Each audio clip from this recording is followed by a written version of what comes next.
Como que você vê, você na área de educação, como que você vê assim, a educação para resolver, principalmente na área do direito, alguns problemas que a gente tem, essas lacunas da lei, essa omissão de várias vezes, é falta de instrução inicial ou é um problema, sei lá, criado culturalmente aqui no Brasil?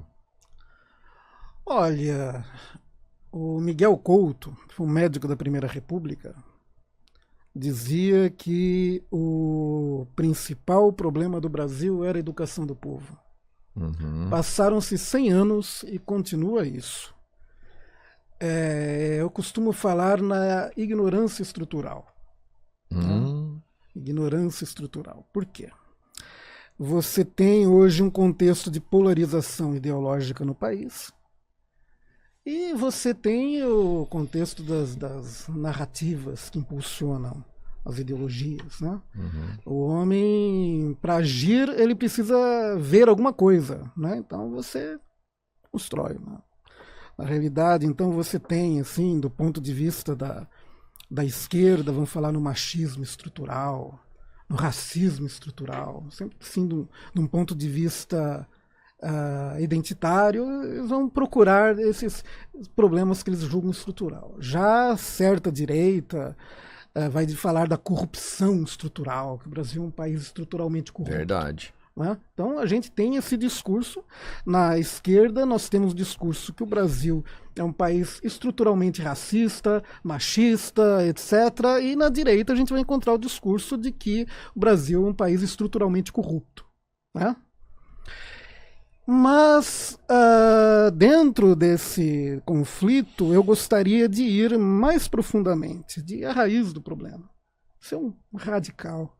Né? Porque radical vem do latim radites, né? É ir à raiz das coisas. Vamos à raiz do problema? Eu acho que é um problema de educação. Eu penso que é um problema de educação. O problema do Brasil é a ignorância estrutural. Né?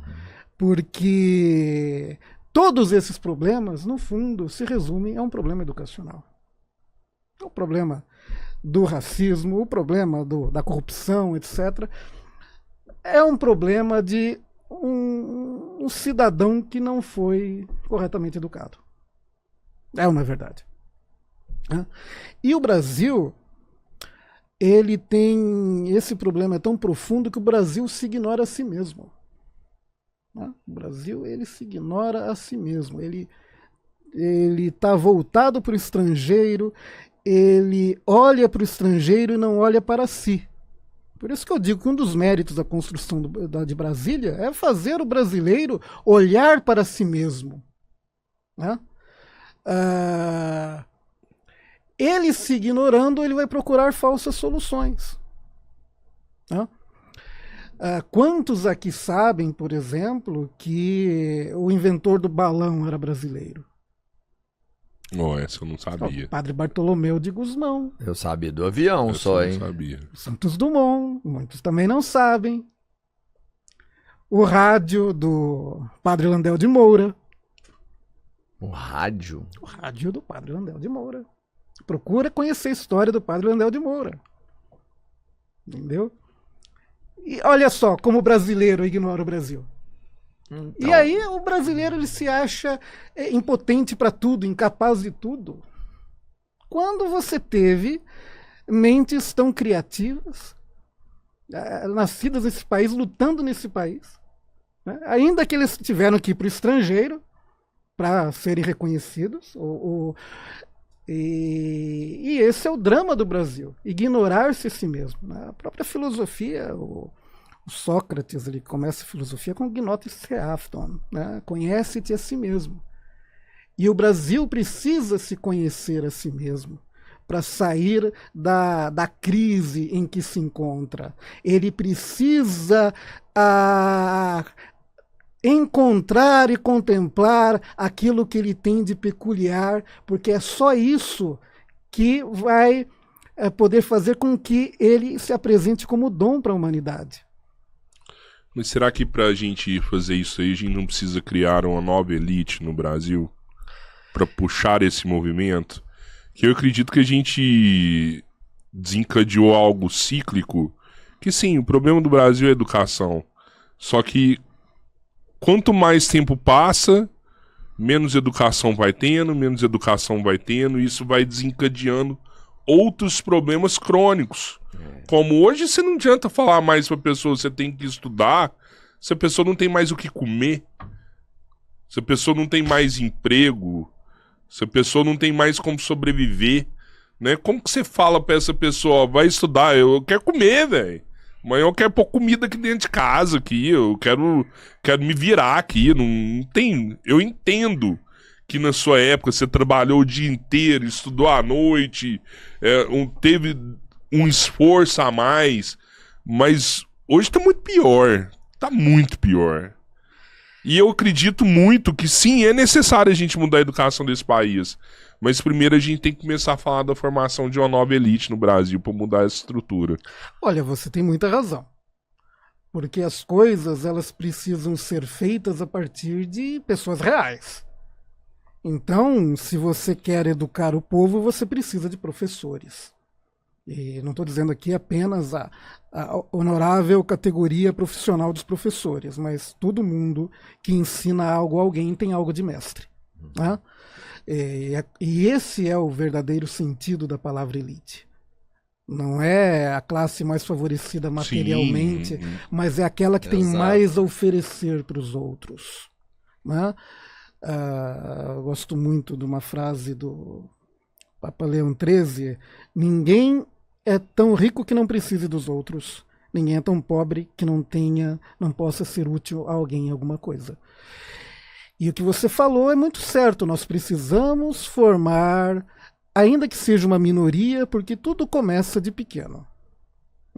Cada ser humano aqui, o Robertinho desse tamanho aí, chamam ele de Robertinho, eu sou o Rodrigão desse tamanho pequeno. Ele é o Robertinho. Ele começou com uma única célula. Só o monstro começa grande. Então nós precisamos de pessoas que se reúnam para estudar, para compreender o Brasil, e que essas pessoas se comprometam também, e não só compreender o Brasil, mas em espalhar aquilo que eles compreenderam para os seus compatriotas, para os seus concidadãos. Entendeu? Não tem outro jeito senão ensinar uma pessoa a outra.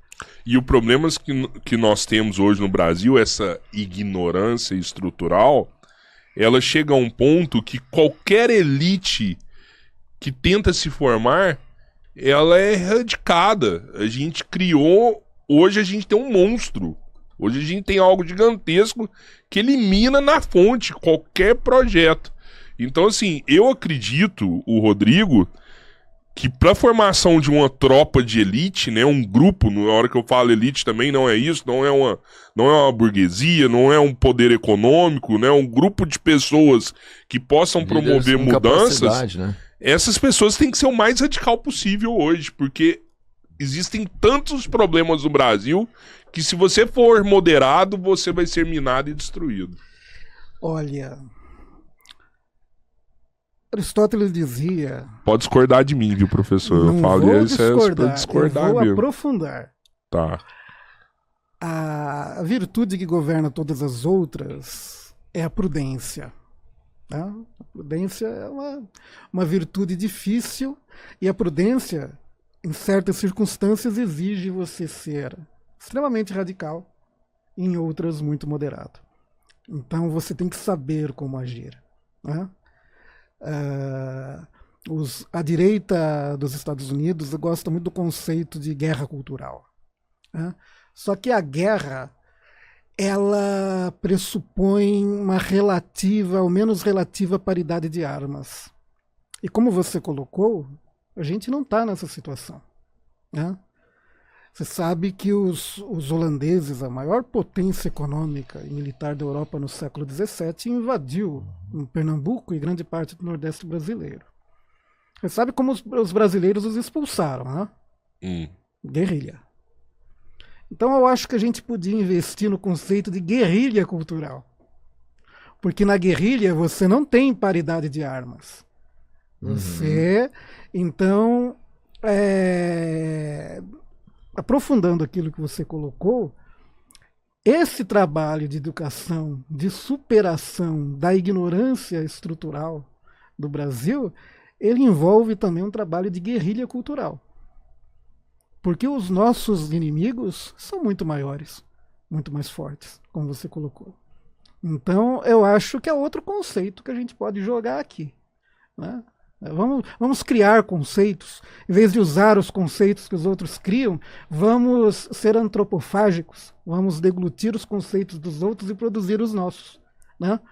Já que os Yankees inventaram de guerra cultural, vamos fazer o nosso de guerrilha cultural. O Brasil precisa de uma guerrilha cultural, né? Uma guerrilha cultural para a afirmação nacional.